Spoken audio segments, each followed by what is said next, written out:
Now, based on the opening prayer, nindot kayo ni siya kapag pamation kay naghisgot din ang pagsugod sa Santos na Misa, ang pagpahiluna diha sa pagpahilugdom ka nato sa mga sugo, the sacred law and the commands. And then this is a very beautiful recall of kung saan na siya nasugo.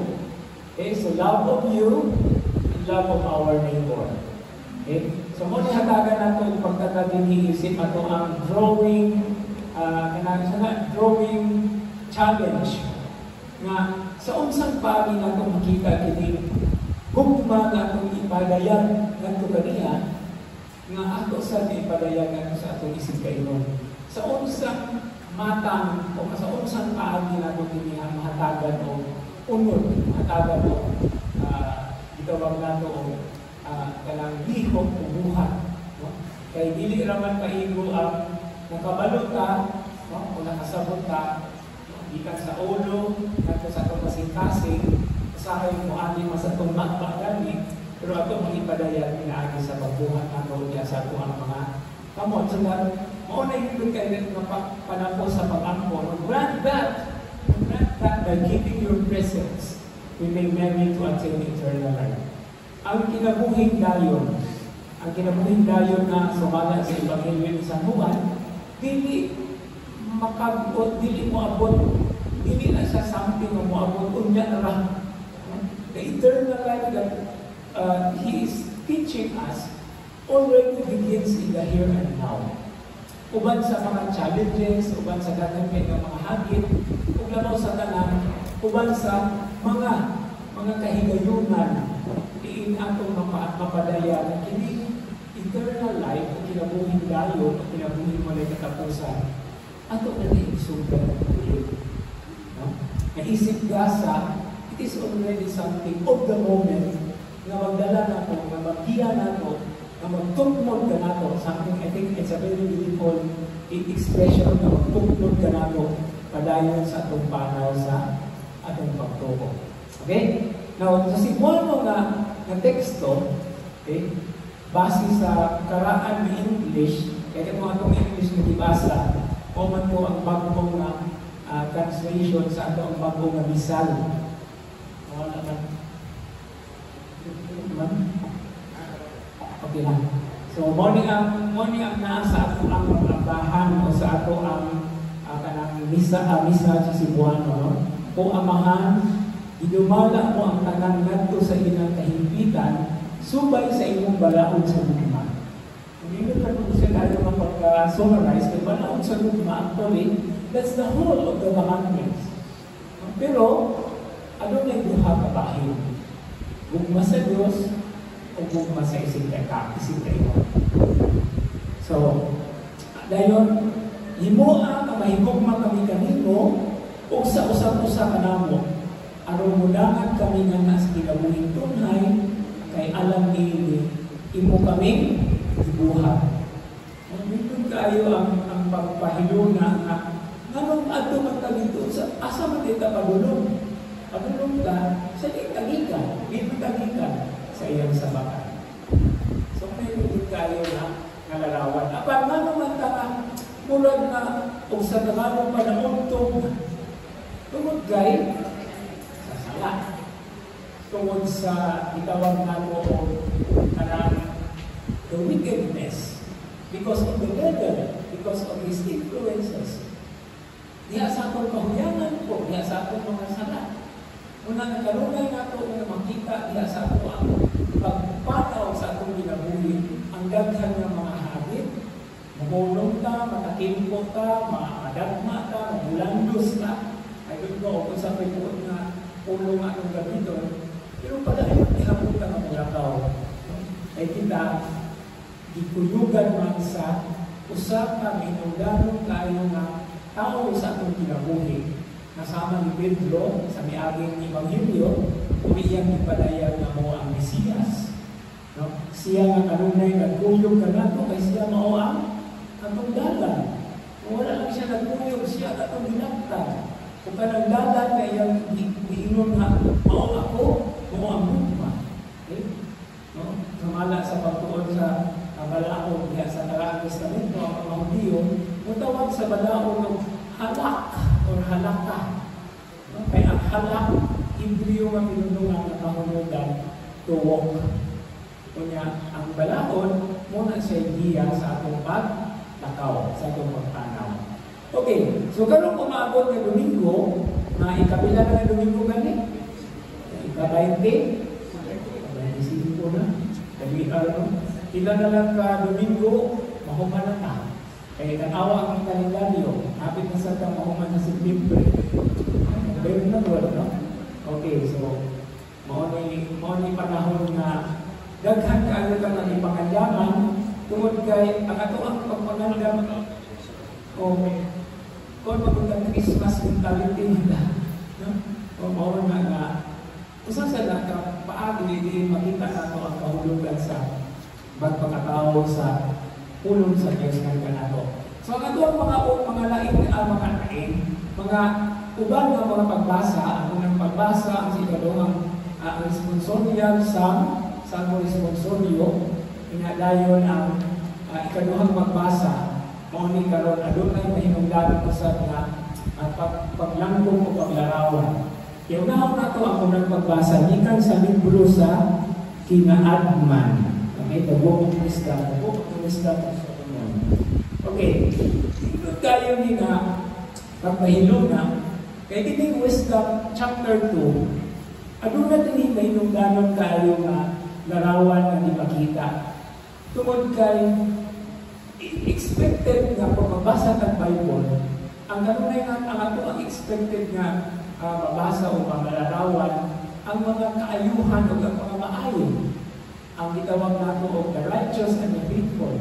Pero kini chapter 2 in the book of wisdom actually focuses on the wicked, ang mga dautan.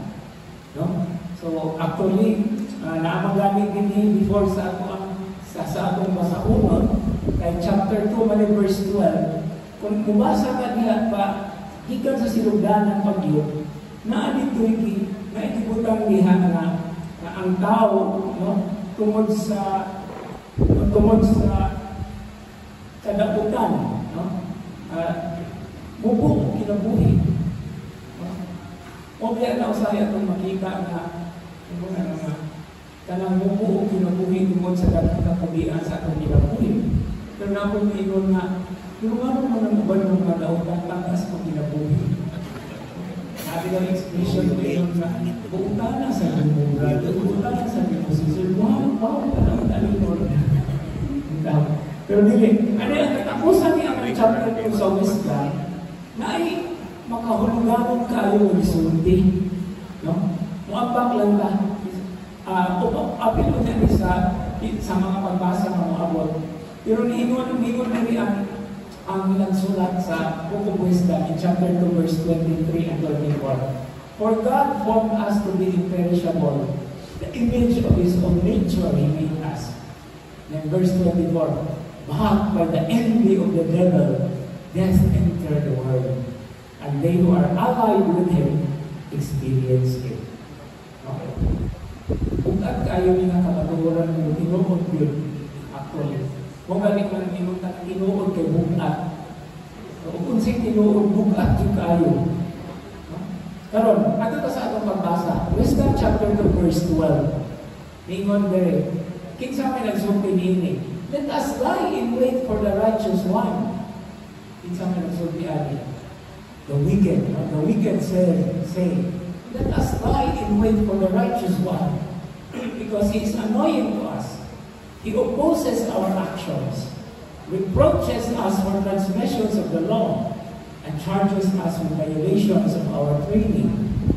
So, pagsugod pa lang nato dayon sa unang pagbasa, di ba himugatan na dayon ang ato ang opening prayer o ang collect.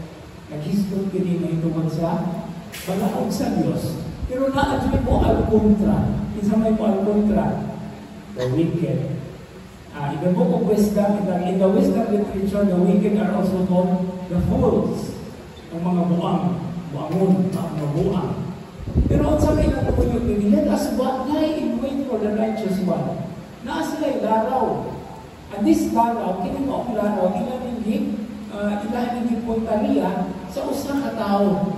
Now, if we are actually reading this with our mind centered on the life and the ministry of our Lord Jesus, it is actually the wicked saying something against the Lord Jesus.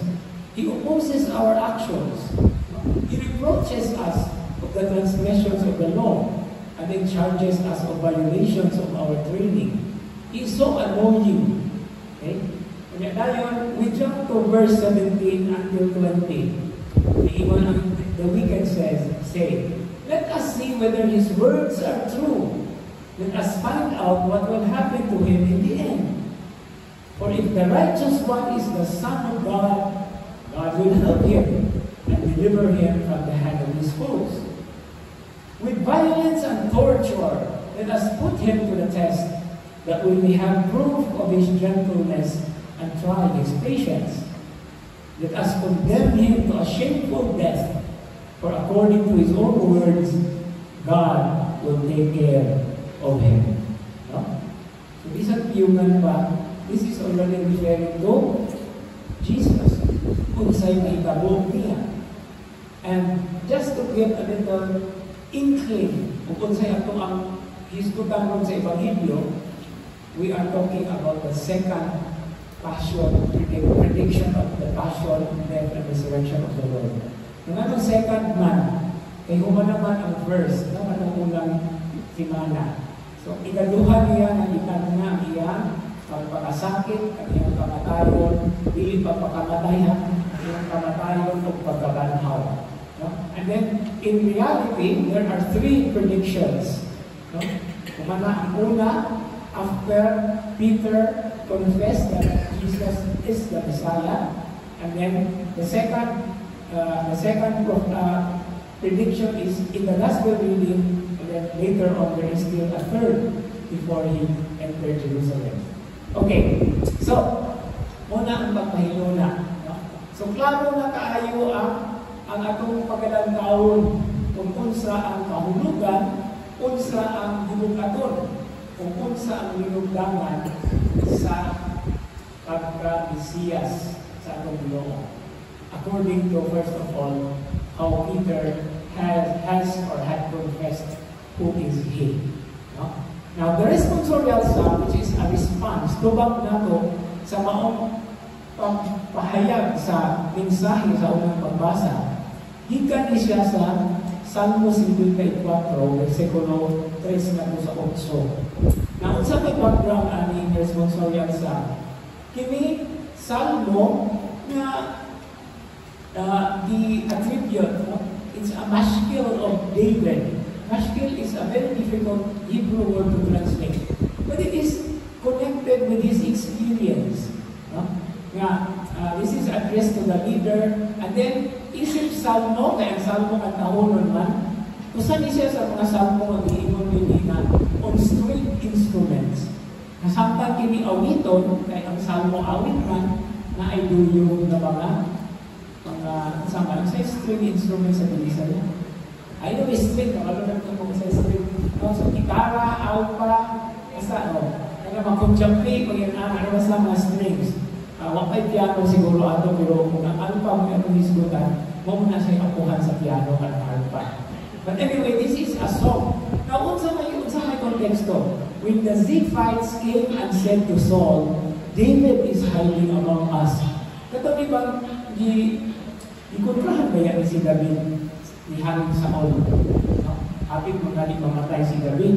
Kay samtang nagtukar si Saul sa iyang sa iyang harpa, nung kalit naman kung tukar ang itawag kong paranoia ni Saul. Nung ibukan si Saul sa lapang iyang may galing na kaligay si David. No? So, dito kayo ng istorya, it's in the book of Samuel. No? That is the story of the kings, the story of the kings, and the history of the monarchy. So, mo nga nagtago si David, of course, isama ni Mutago nga duntan sa harin. And then, somebody or some people told Saul, quick, David is among us. And so, this is now, the psalm is now in prayer of David. And then it is very beautifully said at the very beginning, kanina siya nga, O God, by your name, save me. By your strength, defend my cause. Okay? O God, hear my prayer. Listen to the words of my mouth. Strangers have risen against me. The ruthless seek my life. They do not keep God before them. So, momentary reflection dihapon sa persecution, no? Is against the good and the wicked. The good man and the wicked. So, unsa may response nato? The Lord upholds my life. No, meaning to say, mulaban ang Ginoo sa magpabilit mga karong niya sa inyong kinabuhi. So, mo na desire, no? Nagipadayan. Bisan pa man ito na ay mga daungan, that is always our stronghold. Again, reminds us of that, our Father. Deliver us from the evil one. Okay, we continue with the Psalm. God is present as my helper.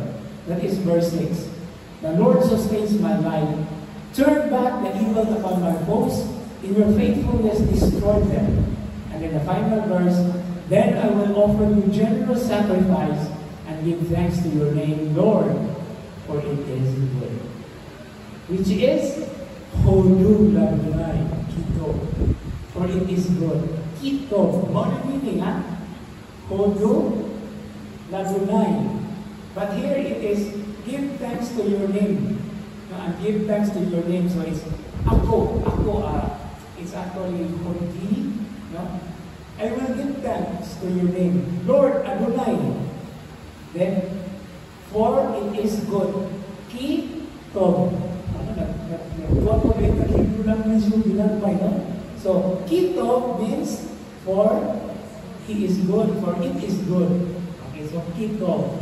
Actually, ang ka sa Hebrew nga, good evening. Kapag mo kung sa good evening sa Hebrew, Tov Laila.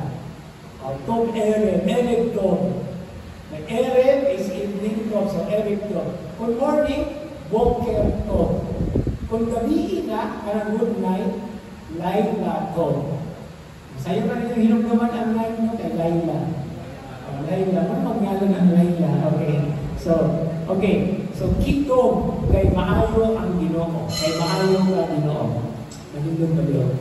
Come into a very strong connection. Ayaw tayo na magka-dugtong. No? And then, we will take this as a deepening dimension, a deeper dimension of the gospel reading that we will be talking about. Okay, that's the responsorial psalm. It is a lament, but at the same time, it grounds on the goodness of the Lord. Kabisan pa man na wala ilang mga kautan, na ang hindi manlalaban. Ay manlalaban nato o na wala lang pagili. Ang Diyos, kaya sa lahat ng kalain-lain na paagi na siya lumulaban kung manglilabot ka nato. Okay, now, let's take a look into the second reading, which is still from the letter of James. No? Consistent kayo na umikan sa chapter 2, karoon na abot ng chapter 3, towards chapter 4. Okay? Now, what is the context? Unsa may ipahiluna, unsa may pagpahiluna sa ikaduhang pagbasa? Actually diha sa sulat ni Santiago, kining ato ang verses 16, 17 and 18 of chapter 3. Naghisgot ni siya mahitungod sa kinaagman. Di man gikan ang first reading from the book of wisdom. So, ano na yung kinaagman na gisgutan ni ini? And then, what is the image or what is the focus of the second reading? For where jealousy and selfish ambition exist, there is disorder and every foul practice. Now, I'd like you to focus or to hold on to the word selfish ambition. We can use this in connecting with the gospel reading. Okay? So, in other words, isang paugahi ang topic sa second reading na agihamoy ang renew o na agihamoy connection na tumagamit. So, take a look into that selfish ambition. And then what did the letter of James say? There is disorder and every foul practice. But the wisdom from above is first of all pure, then peaceable, gentle, compliant, full of mercy and good fruits, without inconstancy or insincerity.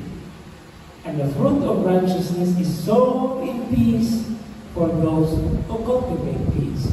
Muna nga usahay, kanang unbang isod mo nitang mga sinibuan mo ng tinulungan. So mahilip mo, isod ka nitang peace. Kung saan may tanong rin natong mahinuluman o peace na sibuan. Kalina, ang inay komon, pero delikado mo ng kalinaw. Kaya pwede naman ang konsep ng tabo niya, hindi ko manilabot, malinawon na ako. Delikado ko na, kalinaw, mahulay gagawin. No? Pero kabalo ko kung sa inyo na Cebuano Dynamic Translation of Peace. What's that? That is a definition. Kadait. Kadait. Kanang kadait, so magpakita na sa atong panaginig zonay, ipakita na ito ang limaan sa palagdait. Kaya usahin mo, pakita na ito ang panaginig zonay, ano kadait, manipa, may naon naman ikaw, di ka malagad. No? Pero kanang kadait, it is an action-oriented concept of peace. Kadait. No? Mura na siya something like imong ikugmaron. No? So, pagpakidait. Pagpakidaiton. Di ba na yung lugar dito mabulo? Panagdait. I hope that place is always peaceful. Anyway, peace. No? So, mana siya, buha ko kulong sa Cebuano ha. Na ako'y siguro lang yung mga kulong. Pero kalunay yung ko na mag-anchor sa meaning sa peace in Cebuano is kadait. Because that is more of an active sense. Kaysa ka ng malinaw, parang siya, convincing guys to be like passive, di ba? Kaya bitaw bilang ingon na, ang siya tawag sa mga polis. Magbantay sa malinaw, may maabot na sila, human naman. So, wala sa action. Anyway, wala ko yung komentaryo na I have nothing against, but that is just a linguistic exercise. Now we continue with the next section of the second reading, which is now in chapter 4, verses 1 to 3. Ingon dahil ang letter of St. James. Where do wars and where do the conflicts among you come from? Asa mantikan ang mga gera o ang mga conflict, mga panagbangi, panagbingil? Is it not from your passions that make war within your members? Di ba gikan na sa inyong mga tinuha, sa inyong mga pasyon? Gikan na sa inyong ginahinagman na dito po, nagkagupot po. And then, kung sa masurla na, you covet, but you do not possess. Okay. The last two commandments of the Decalogue or the Ten Commandments is about, do not covet the good your neighbor's wife. And then the 10th is, do not covet your neighbor's goods. No, ang pagkahakot, that is the point. Okay? And then, you kill and envy, but you cannot obtain. In other words, naatay katuyuan na himuon, pero kawang lagi hapon. You fight and wage war. You do not possess because you do not ask. Muling lindot tayo sa limang na sa second reading. You do not possess because you do not ask. But if you ask, you do not receive because you ask wrongly to spend it on your passions. Ako mahinulong ko kanunay ko nga directed towards the idea of the Christian. Ano ba? Pag-ambok ka ba? Ganun mingon man ang Ginoo sa Ebanghelyo. Pray for your persecutors. Love your enemies. Yeah, nag-ambok ba na? Kung sabi ako nga pag-ambok sa atong kontra, managmang ka na siya, Lord. Di na mao, Di na mao. So it's not getting even or, yeah. Atong i-ambok, isa ka itong mga kaaway, ikaw na bahala nun. Pero dili ka magtumuha na ka, sinati sila dautan. Kabalo mo ano? Eh kung mag-ampot ang dautan para nila, bubalik na nato. So, kung ampot ang maayo ng nila, chances are it will come back to us the same goodness or good that we are going to do. Pero mo lagi na, you are asking, but you are asking wrongly. So, na siya itong tanaw. It's an interesting challenge to take a look into the way we pray, the way we express our intentions. Kung sa may mga intentions o mga kalagtawag na tinuha na gitinuha sa atong kasing-kasing, dili lamang alam ka nato kung dili alam sa mga tao na aduna ko'y kahiramanitan. My friends, or my challenging crew from the stage 2, na ay mga, basta, you know what I'm talking about. Siguro ako ba ninyo mas katahan pa tayo o kanang pundong o lutod ng mga kasinabihan may itong magbihanan. But this is always a constant challenge. Now, putting all these three scriptural readings in connection with the gospel and the opening prayer, the collect, muna siya itong tanawang karon kay when we come to talk about the commandments of God or the commandment of God. Diba sa second reading, talking already about the second, the 9th and the 10th. Huh? Diba? Din the conflicts. Diba? So na-appeal din na ihapon practically. Muna siya itawag na conflict. Diba kung mamamisal ka, masama itong basihan. Masama itong basihan kung mamamisal ka. Ang magpulo ka sa Diyos, di ba? Pero ayaw lang ikon na madre, binisurya mo yung nakasala ako. Wala akong masala pa din. Pero kaman, or kaman. Pagmari kayo. Basi kung wala kong nalong bagay. Kung siya may pagkamanyan ka, wala akong ikagaman na. But anyway, be very particular, be very concrete about it. No? But then, what is so important is pagpahayag ang sigikan sa itong kasing-kasing. And that is the point of view that we always take whenever we talk about the challenges of the gospel. Ano man, ang Ebanghelyo, ang mayong balita sa Ginoo, mutuhok diha sa atong dughan sa atong kasing-kasing. Kaya kana ka magkasing-kasing kung matulhan natin o makatuhog dahil o mensahe sa kaaliwan ng kaluwasan, musurok. Wala ko musurok. Bukal. And this is the point that we are trying to take a look into.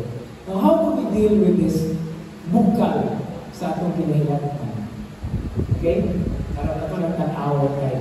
Usahay ang bukal, dili man kaayo musungkog kanang bula-bula o timo, gabukal ni hapon. Maayo lang na kung makita na siya physically, kailangan siya bukal na sa ilalong ka. Muna delikado kayo. No? So, delikado na magbukal o na parang nara sa ilalong. Okay, that's very, very dangerous. So, sometimes it is also good by the way to express what is inside us. But, there are certain parameters. So, I will make a review.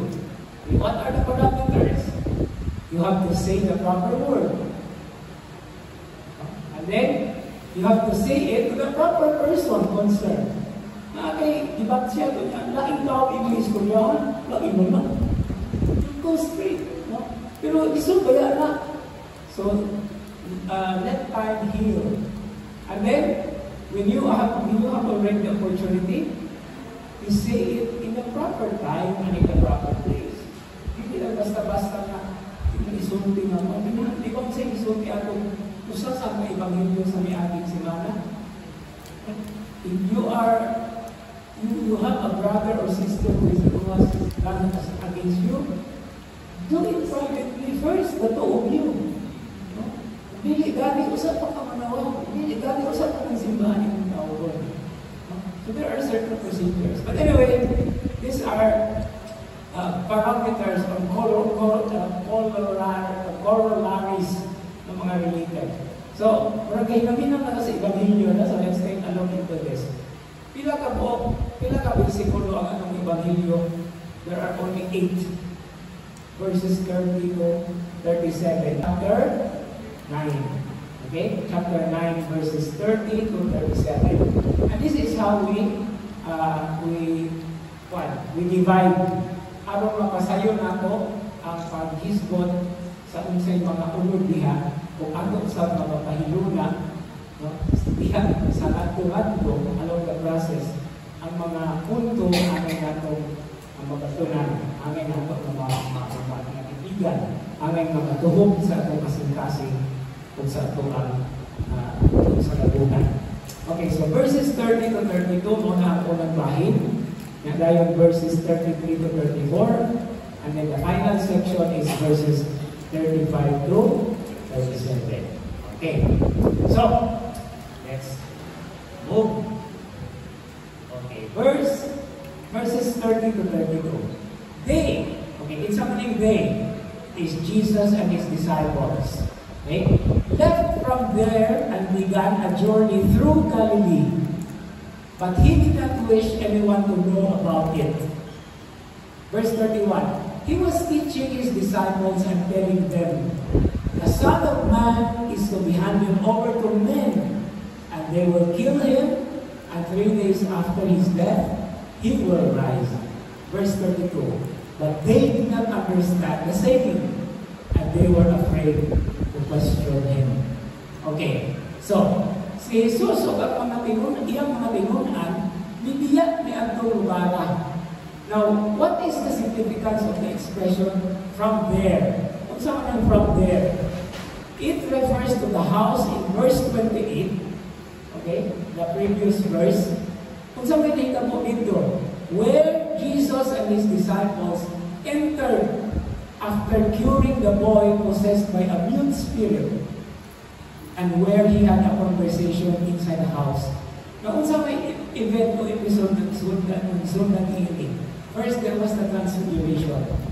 And after the transfiguration, wa man nga dala-dala na iyang matinunan. Kinsa may gidala? Si Peter, James, and John. No? Kunya, pag gikan sa bukid, gikan sa transfiguration, pagkanaog nila, dihay kabubot na ilang nabantayan. Kay dihay usa ka tao na gipossess.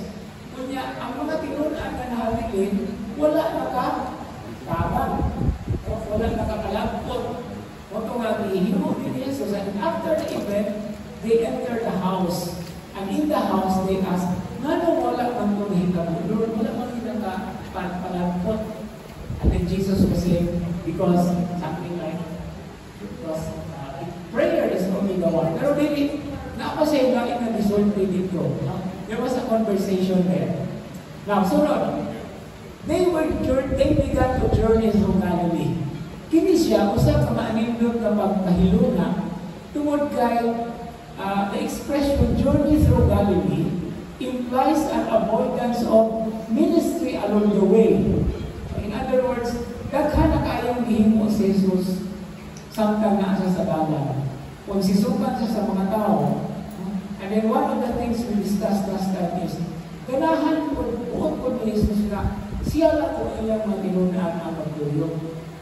Kaya, makano ko niya matinunan, daghan kayo mo sa mo, the feeding of the 5,000, remember? And then they were really fighting for that to eat. Muna na na-controversial, tapos sila na naon, kaya wala nang bukas, di ba? Remember? So this is a very good and a very interesting connection ngayon. Ang atong mga ibang hindi na they give us step-by-step connection, and we are following the journey of the Lord. Now, kini pong paagi, sumalat sa Ebanghelyo ni San Marcos, it provides a setting for the prediction of Jesus. Nga, medyo iyang ipalayo ang iyang mga tinunan sa kadaghanan. And does not carry overtones of a march to Jerusalem, for he and his disciples will shortly come to their home base in Capernaum. So, hindi pa niya ipadulong si Jesus sa Jerusalem. But of course, eventually he will go there. Kaya mo man na ilahang, mo man na itungo, mo man na iyang pumanon. Mo man ay gitawag ko katong gihisgutan nila sa Transfiguration. Kinsay kauban ni Jesus. Si Elias o si Moises. About his exodus, about his passion, death, and resurrection. So naabot sila sa Capernaum. Nausa sa mga manitod kayo nga kahulugan sa ulong sa lugar ng Capernaum is mo ni gitawag nga home base. Mo ni home base ni Jesus. Okay? Now, home base ni Jesus diri sa Galilee. Now, kining Capernaum actually special kayo siya ng village. Naanin ko rin sinagoga. Nakaporito pala si Pedro. Pero ang kahulugan sa ngalan ng Capernaum is actually village of comfort. Village of rest. Yung Kefer, that is village. Nahom is comfort. So, muna siya, pahulayan. Ang pahulayan, pero ako hindi makapahuway sa Jesus. Kaya naman, nagkaroon kayong mga tao. So, rin-agi sila sa Capernaum. Na hindi nahitabo kining maong along the way, kining maong prediction. No? So, what is the expression? He did not wish anyone to know. Okay? Meaning to say they were traveling incognito. But still, it did happen. No? Now, what is the purpose in the Gospel of Mark to describe Jesus traveling incognito? It is the preaching about his approaching death. No, it's the preaching, it's the preaching about, it is the preaching about his approaching death and resurrection. Like in the Gospel reading last week. No? Now, with the crowd either absent or at a distance. So, without nga ito, private affair. Diba sa mga we also need some kind of a privacy. No? So Jesus would just like to be with his close disciples. No? Kaya nga naman, maumani sila iyang tupili kay iyang tudluan o iyang umulon kay sila mismo maupon ang magpahayag ni nila sa uban. Now, another interesting example here is katong idala niya sa iyang Transfiguration. Nganong si Pedro, si Santiago, si Juan naman, nganong mga mandala kanan? Because these were agents who are going to tell about the event, to witness, but only when the proper time comes. That's why in the Bible, I repeat what I have said already, in the New Testament, we have letters of Peter. Then we have also the letters of John and the Gospel of John. And then we have the letter of James. Muna ito silang reading, di ba? So these are now what we call manifestations or concretizations kung unsa ang ilang na saksihan sa ilang pagpuyog kami Jesus kay sila ang tulong ka importante nga mga key individuals or key apostles. No? So these are very significant elements. Okay. So kasugod pa lang ta, that's verse 30. Okay? So just like Jesus and his disciples, padayon ka sa itong pala. Let's move to verse 31. Kung sa may gusulti sa verse 31. He was teaching his disciples and telling them. Okay. So teaching and telling in the Gospel of Mark, in the framework of the Gospel of Mark, diya sa ilang magpahayag sa Ebanghelyo niya, ni San Marcos, the passion is not a correction to the disciples and the people's understanding and expectation of the Messianic figure. But it has already been given na lahi ang Mesiyas ngayon na ipaabot. But Jesus is presenting another dimension. Kung sa daming gamit ni Jesus, the suffering servant, him from Isaiah. Okay, muna yung resulting. But what is it instead? It presents the prediction as a prediction. Iyang ipahibanon, iyang matinunan, iyang klaro, iyang iprangkahan. Because they need to change their expectation. Kadaghanan nila, o kung dili man sila tanan ng mga Huliyong bisan gani hanggang karon nagpaabot maghihapon sa pagkakot sa Mesiyas. Somebody who is going to liberate them. Somebody who is going to crush to the ground the enemies. Kaya gikan sa pagkahari ni David, pagkahari ni Solomon, they have the autonomy. But after Solomon's death, and even until now, they are still experiencing being oppressed or being enslaved in so many things. Mula nga, kusog kayo sa ilang ginhawa, ilang ginuha na maabot na ng mga Mesiyas. And so what is the purpose of the teaching and the telling of Jesus? Okay? It carries a great apologetic value in the defaming. Sa may defaming. Nilog sa tigayong terminolohiya ng gamit sa akong source na basihan. No? Defaming the crucifixion of Jesus. Kaya aron, kung moabot na itong panahon sa katuwanan na pag-anto siya, sakiton siya, dili na sila makugang, dili na sila masyak, o kinsa mong dili masyak. Kinsa mong dili masyak. You know, ako yung play of words, kailangan kong isa sa Hebreo, gikan na siya sa verb na masyak. Kaya ang Messiah is Mashiach. Mashiach. Kung translate na sa Greek, mahimo ng Christos. Muna ng Christ and Messiah. So, the verb in Hebrew na to anoint is Mashiach. Mashiach din ka. Kaya the Messiah, the anointed one is Mashiach. So, Makashiach. No? So, paano na siya? Play of words na siya. But that's always something na ito akong pwede na himuon ngayon. Ang iyang pagka-Mesiyas, Makashiach. Kaya dili man sumala sa ilahang gain the expectation. Now, the word Son of Man, okay, the Son of Man is to be handed over to men. Okay? Actually, in the original Greek text, there is a word play. The Son of Man and the hands of men. Okay? The handed over to men. Ano man, this expression replaces the rejection by the elders, the chief priests, and the scribes in the first prediction. So kung atong itangdi, ang una ang inigaduhang pagtagna ni Jesus, ingon si Jesus, the Son of Man will be persecuted by the elders, the chief priests, and the scribes. Then he will be killed, and on the third day he will rise again. Pero mano man ganiti sa ikaduhang na prediction, wala naman ang mga chief priests and scribes and Pharisees or elders. Ang usaway na puli, it's hands of men, nahimong general. So adunay gitawag nato og development sa pagpahayag ni Jesus sa iyang pasyon. So, dili lamang niya sa elders, chief priests, and scribes. Pero, sa mga tao, gikan.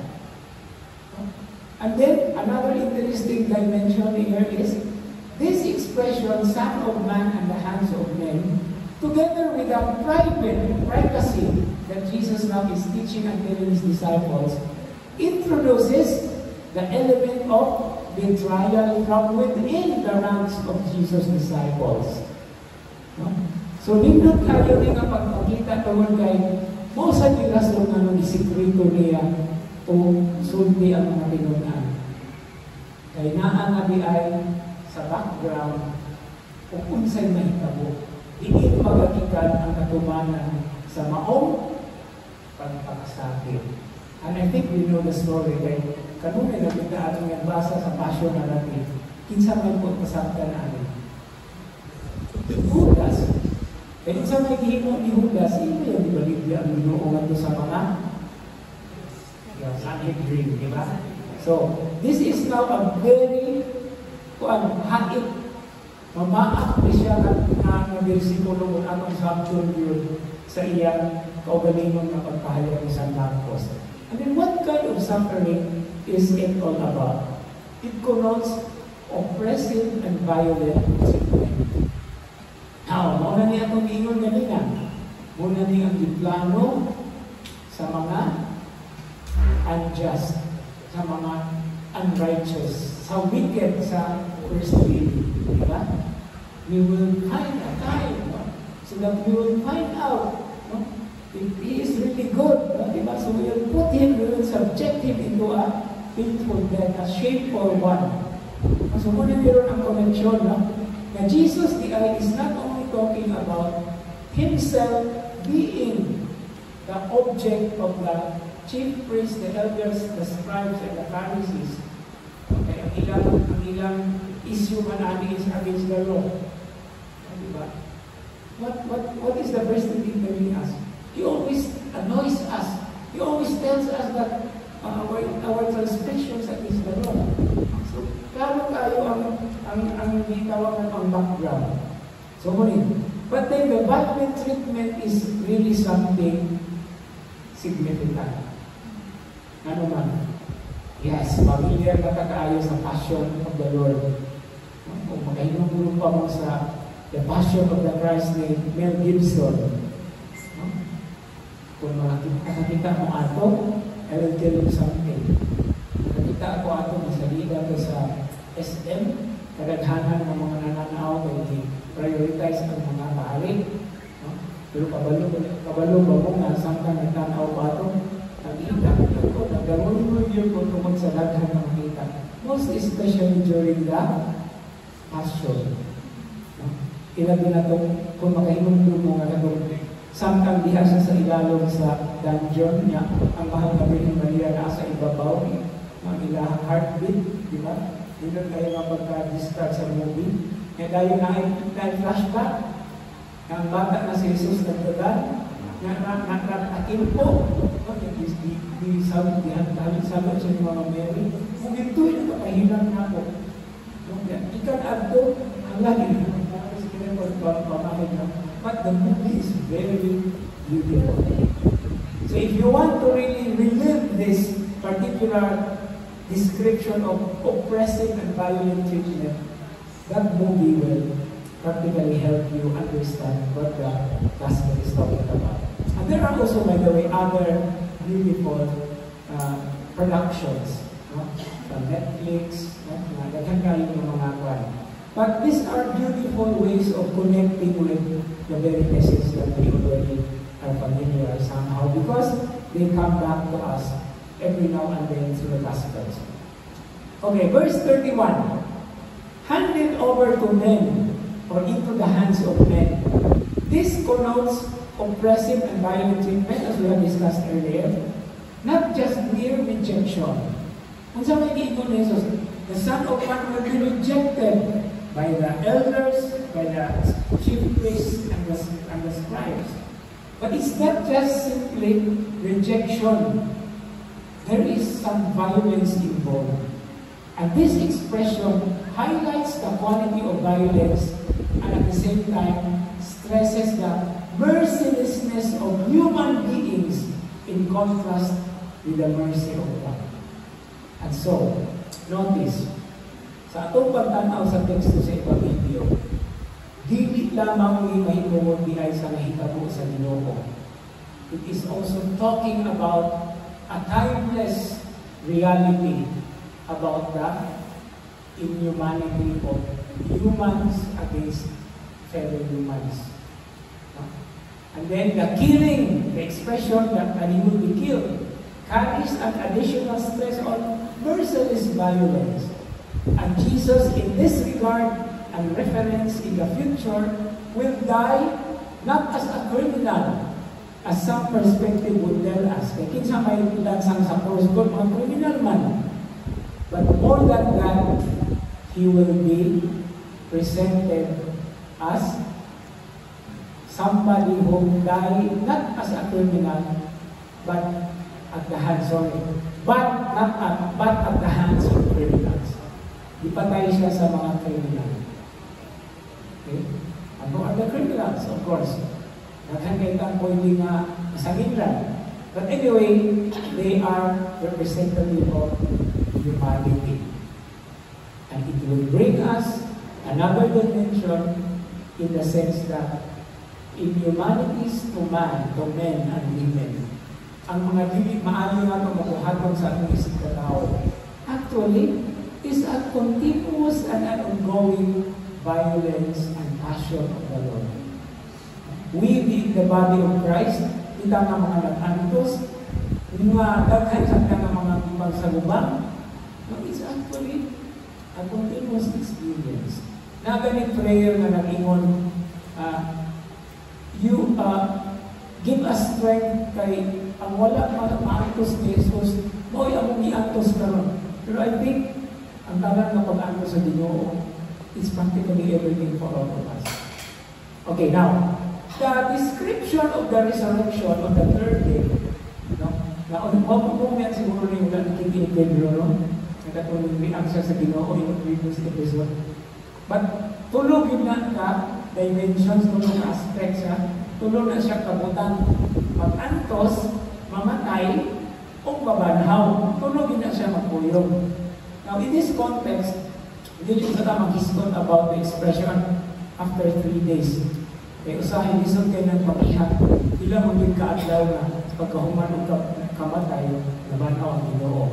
But the resurrection of the Lord after 3 days stays and stresses the quickness with which Jesus will rise. Nabisan pa man sa mga kapulian, sa mga pagsulay, mga mangyaguman, na agyo'y end. But that end will also be another beginning for another stage. That's why we are calling it the Paschal Mystery. Usa ka misteryo, usa ka talinghaga, usa ka tulong karunon sa atong mga kasinatihan. Okay, so this is what he was teaching them. No, so ilahan lagi, giklaro na ikaduhang igayon na iyang ipahayag sa mga kinunan na maunay mahitabo niya. And then of course at the background of it is the Messiah. Now, after telling them that the Son of Man is handed over to men, and then he will kill, and after 3 days he will rise. Verse 32, lindot kayo ni nga pangalarawan. Sa man, but they did not understand the saying, and they were afraid to question him. So, wala isa sa mga problema. Kung ako aming pamalagungan karon na ngayon, kung hindi problema, pili ka mo na magpabilin ka sa ato ang hindi ka makasabot. Kung wala mo na dahil. Kung ato yung i-clarify, pero ayaw lang po siguro, kung tama ka na ilang, kay pananglitan mo, tana mo na ako, kung matubag na ako, matubag ko. Kung di na ako matubag, mahal ka po yung reference mo sa iyong ato. Kaya usap niya kung di kahagit sa mga personalities na yakan na lulukol kayo mga tana. Usurong mo na dahil na kinaiya sa aming pangutana mo na kabalo ko na sabihin lang na. Pero hindi yung nakabalutana na ito, diba? Pero, the point is, just say it out. It is a cure, ha? It is a cure. Na kay dili klaro, na dili kumisulti, masamot ka na upuan. Balance ka na, marang ka natabing-tabing ka na sa hanginan. Pero once you are saying it out, at least to express it, that's part of conquering the uncertainty that you are experiencing. Now, verse 32, the disciples' failure to understand Jesus' prediction is used by the Gospel of St. Mark as a contrast to Jesus' foreknowledge. So good lang yun ang episode. Na si Jesus, kamalugin siya. Of course, Jesus is God, right? So he knows what is actually going on even inside the minds and hearts of his disciples. But the Gospel of Mark uses it, igamit ni aron ipadayag kung kining Mesiyas na gisulti ni Pedro, bisang pa man kung dili siya mao ang Mesiyas na gipaabot sa mga tao. Diyos, anak sa Diyos. He reads the minds of people and the hearts of people. Kung saan tawag na ito sa atong catechesis, he is omniscient. Omniscience. Nahibalo sa tanan. Muna nga, masahay, mahimo po ng rason baya. Di na lang kung ka pumadayag sa ato ang mga wala na itong mahibalo yung kanyang dahil ito ay sinuho. Mahirap po na. Mahirap po na. Kabalong ginoo, pero mas ginoo pa na ito at yung i-claim. Pero na ako'y usahan na rason. mauwaw. Okay? The sheepiness. Kana bang mauwaw lagi. So, muna nakita ko sa mga tinunan. Now, the disciples fear to ask him what he meant is used as indication of his awesomeness. Nga naman, kay bisag, wala sila musulti kabalo si Jesus. And how is this demonstrated? We go to the next part. We go to the next section. Ikon sa pagkahibalo ni Jesus, na si Jesus adunay foreknowledge. Now, for Mark, however, but for Mark, okay, perhaps they are afraid because they do not understand what Jesus expected them to understand. Kung ano sa bayata, nung pauwaw ka kay, ay sa'yo siguro niya ang sulti. Don't capitalize on that. No? No? Kaya kung magkait ka, puro ganit kapital, lain kayo tanaw. Diba? According to text messaging, nasubok ka. Kung puro kapital yung mga kitay. Okay, anyway. It's just conventional. Now, but for the Gospel of Mark, or for Mark, the evangelist himself, the emphasis falls on ignorance and fear as such. Na nahadlok lang yun ang mga tinunan. Nahadlok lang yun ang mga tinunan. Because they provide a contrast that makes Jesus' foreknowledge and awesomeness stand out. Muna ipaagi ni San Marcos aron ma-highlight ang dimension na tawag sa nga ang Jesus o kang Jesus lamang. Which is, by the way, the dynamics of the episode. Okay?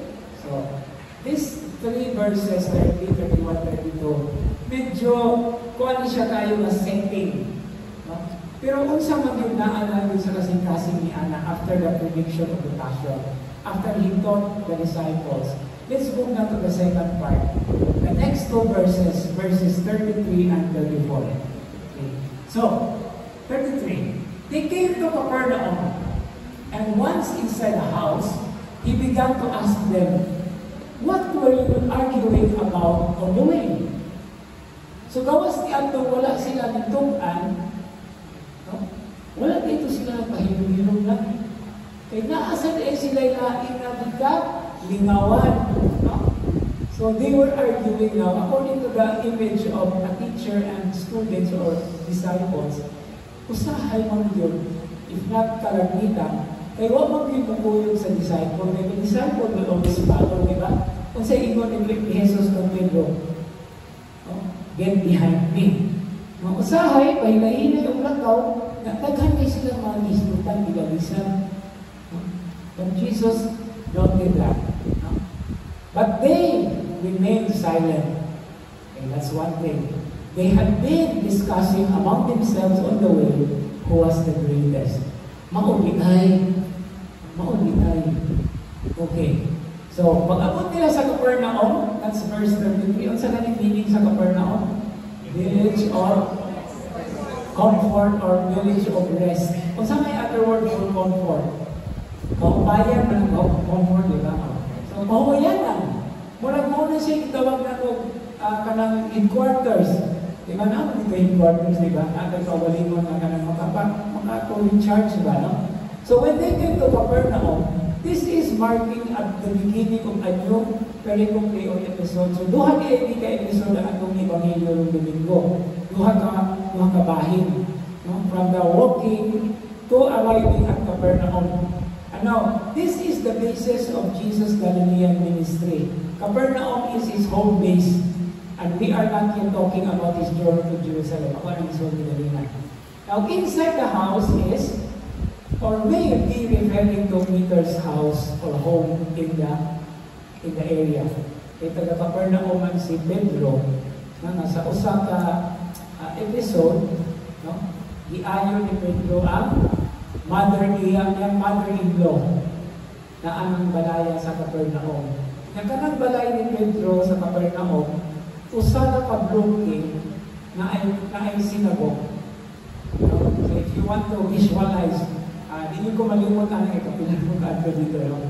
There is a synagogue and there is one block and then the house of Peter. No? So dito sila isulod sa balay ni Pedro. Natural, ilang ng headquarters. Now, Jesus asking his disciples implies that he gave his receiving passion and resurrection prediction on the road. Samtang sila naglakaw. Nindot kayo na siya na setting. Just as he had given the first one. Kung anong maglakaw ka, nindot kaya tayo na siya nakahigayonan. No? O, usahay, tungod sa kalayo sa atong panunlan, kung tinatap kabantay, kay ano man, malinaw man istorya, malinaw tabi, malinaw balita, or sometimes mga tulog. Pero that was a very beautiful image of on the way, or being on the road. Now, verse 34, the disciples' silence is a contrast with an answer-demanding question. Puti ba yan? The question of Jesus was so demanding. What were you discussing on the way? Now, for Mark, it is enough that the disciples' silence will enable Jesus to show his supernatural, to show the supernatural side of his argument. Wala naman ako sulat, pero it has already been referred to in chapter 2, verse 8. Kung saan nakita mo ito sa chapter 2, verse 8. Okay. Daghan kayong may istorya na niingon si Jesus, but Jesus knew what was in your mind. No, katuling na ay giayo dito nga, yung bilibak siya ba, nakabalo siya. No? So he already is presented na knowing what the people were thinking. Now, just as he showed supernatural knowledge of his passion, death, and resurrection, iya prediction. So, set up sa Ebanghelyo ni San Marcos, aron mapahayag o mapailang si Jesus na somebody more than just a mere human being. Na naa siya, of course, the God qualities in him. After all, he is the Word incarnate. Okay? That is, these are verses 33 and 34. Nahimo ni siyang transition, but they arrived already in Capernaum. So in other words, walay pahuway sa Capernaum na bisan dito nung naakay pangutana si Jesus. Naangay nilang tubagon, pero wala nilang itugan, pero kabalungan si Jesus, siya kalimhatag ng tuwag. And that is now verses 34, 5, 36, and 37. Then he sat down, called the 12, klaro na tayo yung yung closing, and said to them, if anyone wishes to be first, he shall be the last and the servant of all. Huwag na siya kapaglogon sa ilang hisbutan. Huwag ko'y tugan, huwag nangahas kong tugan. Pero manong ang opening question ni Jesus, ang opening statement ni Jesus, may tuwag man, who wishes to be first, he shall be the servant and last of all.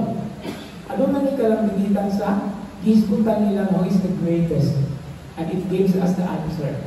The greatest is the one who serves. Okay? And then Jesus takes an illustration. O naa siya props. Taking a child, he placed it in their midst. Di ba ito nga?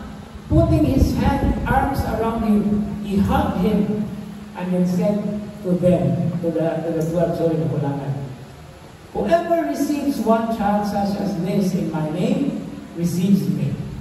And whoever receives me, receives the one who sent me. And that is the end of the master reading. Now, Jesus sitting down, put or placed him in the authoritative posture of a teacher. Yung anak kami ng maestro, no? That's why we call it, di ba, the chair of Peter. Kung sa kanina, chair of Peter, ang chair sa Greek is cathedra.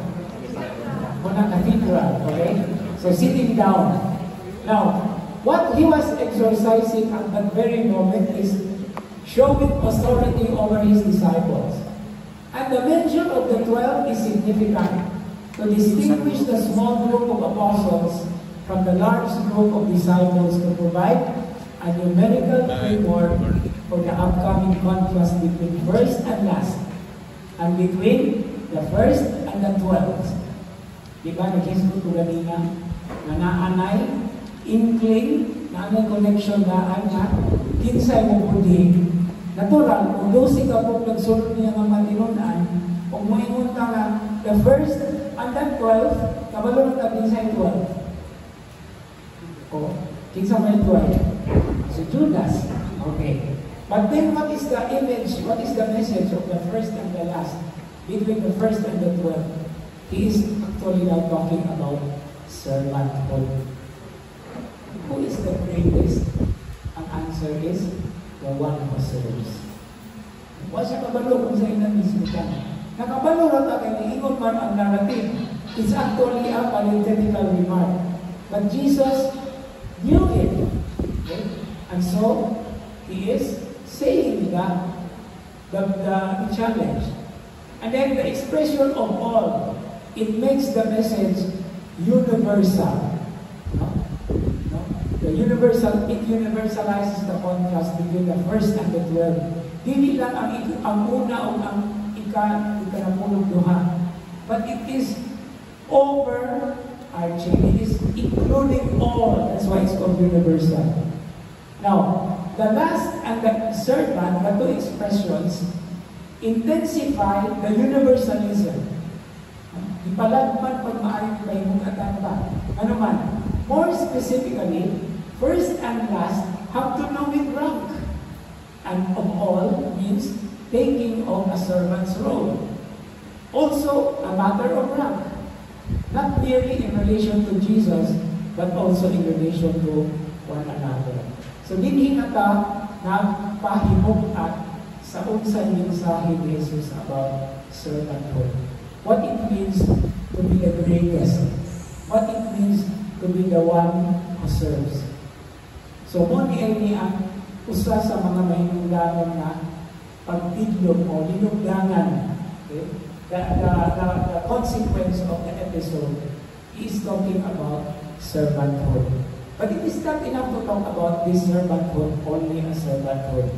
There are challenges involved, and we would like to explore even more. Verse 36, taking the child. Okay, presumably, the child lives in the house where they were. Mga biingon ko, pagmamangkot, mga puri Pedro, basta kay part of the household. And being part of the household, na siya isa ka kahulugan daan. Na the least that you are going to serve is not an outsider, but an insider. Part of the household.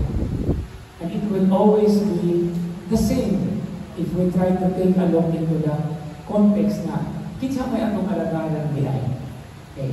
So, this or the one child is the representative of the one of the children such as are to be received on the ground of Jesus' name. Whoever receives one child such as this, but the child is only a representative of all.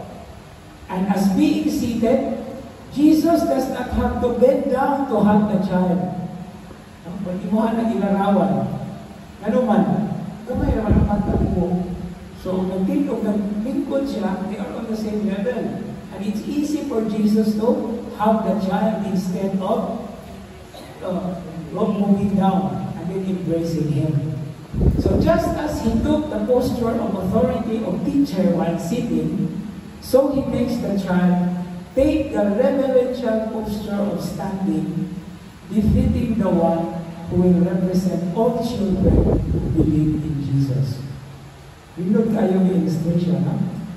Naglingkod si Jesus, isip magtutudlo, pero ang iyang gihimo ng example, nagtindog na tubangan. In the midst, man. So, in their midst indicates that a believing child belongs in the circle of Jesus' disciples. And it even can be understood as sa napulong duha ng mga apostolis ng Jesus, reglahin niya sila o level. Reglahin sila matang o di nang kinaiya o di background. So ikaw, mura ba o sa card ba na, kung mura nag-isaksan mo, di balasa ba? No? And then, finding that among themselves, there is one. And then the child is already an image of it. Now, the hugging represents reception. Kung nahihilot tayo ng kahulugan sa teksto. When Jesus put his arms around the child, it's a gesture of reception, an acceptance into his new family. So, mo ni usa sa mga gem na na-discoveryan na ako mabot na kung ipa-update ninyo. Ang kinilig na episode is practically speaking to each and every one of us. Hugging, receiving, practically is the welcoming gesture that's part of the members of the family. And after all, we are God's family, right? So that's why we call ourselves brothers and sisters, diba? So kung sa may kahulugan ng brothers and sisters, kung dili ka na nagsuon. Okay? So that's the first dimension of the episode. Now let's move to the next point. The last verse. There is a so-called dual climax in the last verse of the reading. There is what we call a primary climax. And what is the climax? Kung sa may climax, muna siya ang pungkay. Muna siya dito ang puntariya ng kahulugan sa mensahe. And what is that? Receiving Jesus by receiving the child. But there is an ultimate climax presented, and that is receiving God by receiving Jesus. No? Whoever receives one child such as this in my name, so such as this, representing the many children, if not all the children who believe. And then he receives me, and whoever receives me, that is the climax, the ultimate climax, receives not me, but the one who sent me. Now, the basis of this expression is in my name, sa aking ngalan, because this is showing his own reception of the child. In other words, naara di ay an example who is the greatest, who is the one who serves all. Kinsa man na? Jesus. Ang tubag sa pangutangan, ang tubag sa bibatihan sa mga tinunan, naara di ay in their midst. Nangita ka o bata. But of course, there are other episodes in the Gospels na ay mga bata na blessing of children.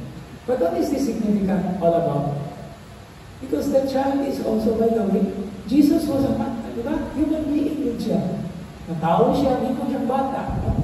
So why the rejection of children na he also was a child? So it's actually a very beautiful reminder. Now we move to the second dimension or the second level of the episode.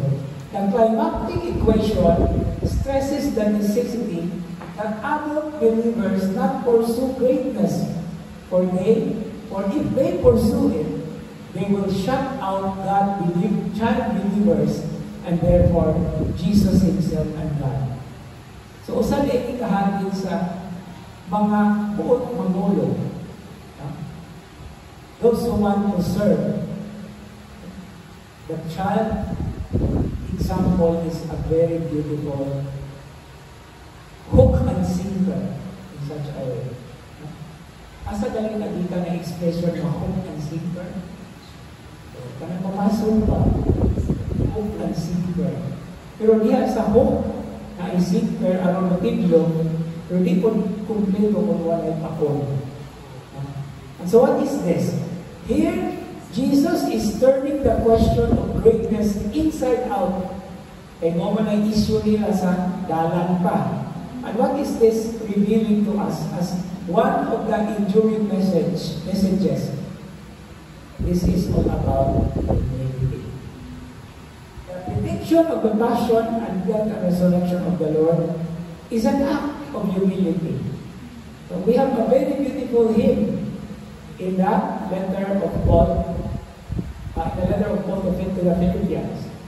And as the hymn says, for Christ, though He was God, He did not deem it worthy, something to be grasped. Rather, He emptied Himself and became like us. Again, He suffered death, but because of His obedience, He was raised up. So I'm just quoting the kenotic hymn in Philippians chapter 2 verses 5 to 11. So it's about humility. And the all in the expression may not include people in general, because the issue here is within them, intramural. But the all also who bear Jesus' name do include children. Ay mo di usa sa mga ipahimugatan sa Ebanghelyo. The respect and the care for children. Not only physically, because there are also children among us.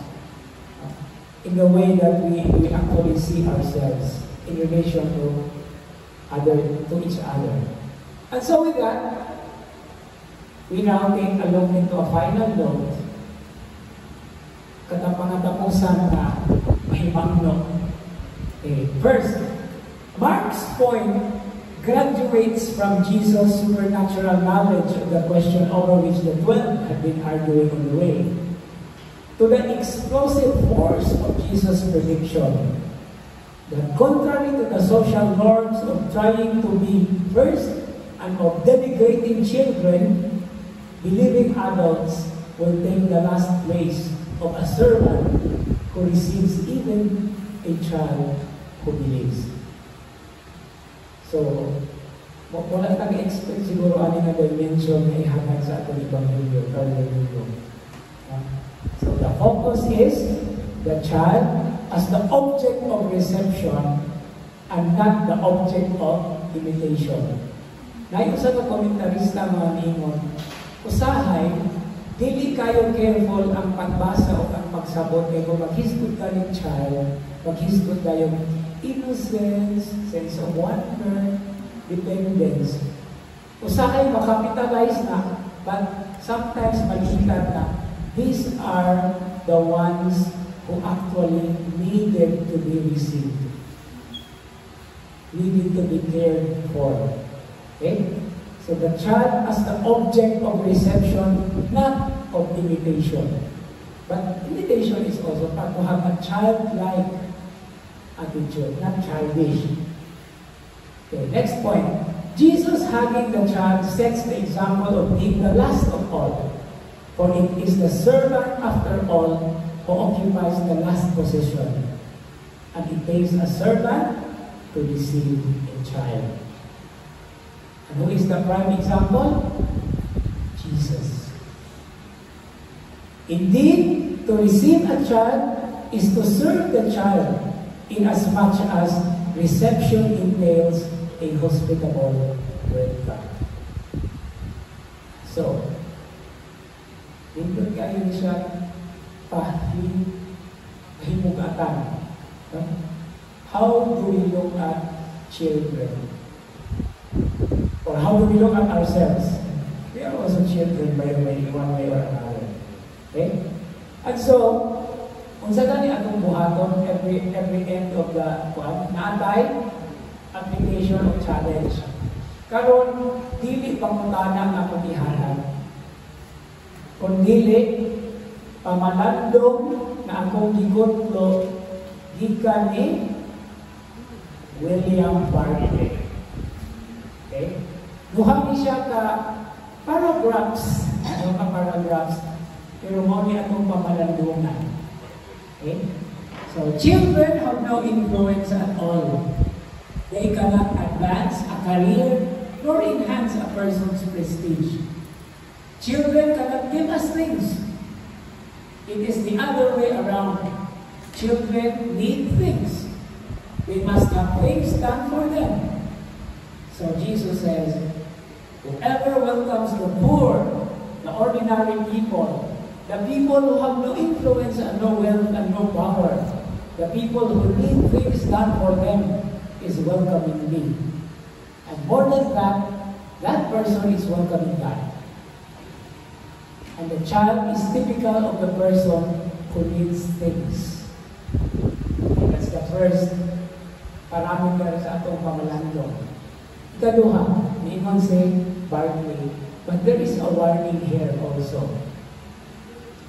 To bring it into a wider spectrum, pagpalapad sa maong mensahe, niingon siya, it is easy to cultivate the friendship of the person who can do things for us.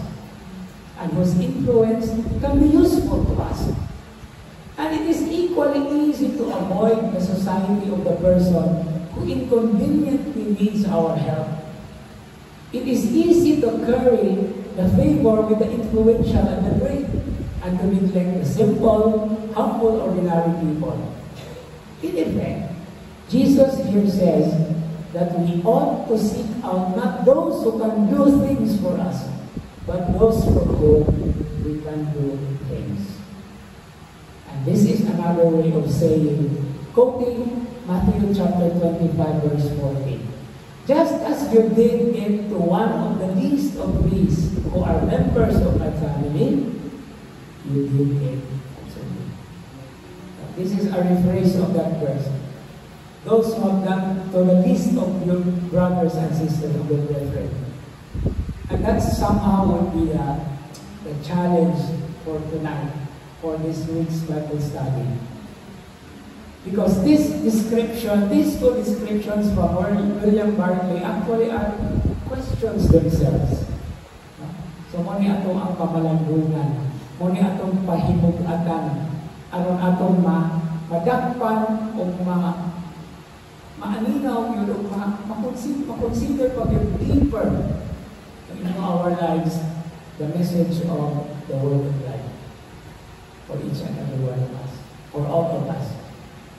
And don't forget, for all of us, His children. Amen? Amen. Okay.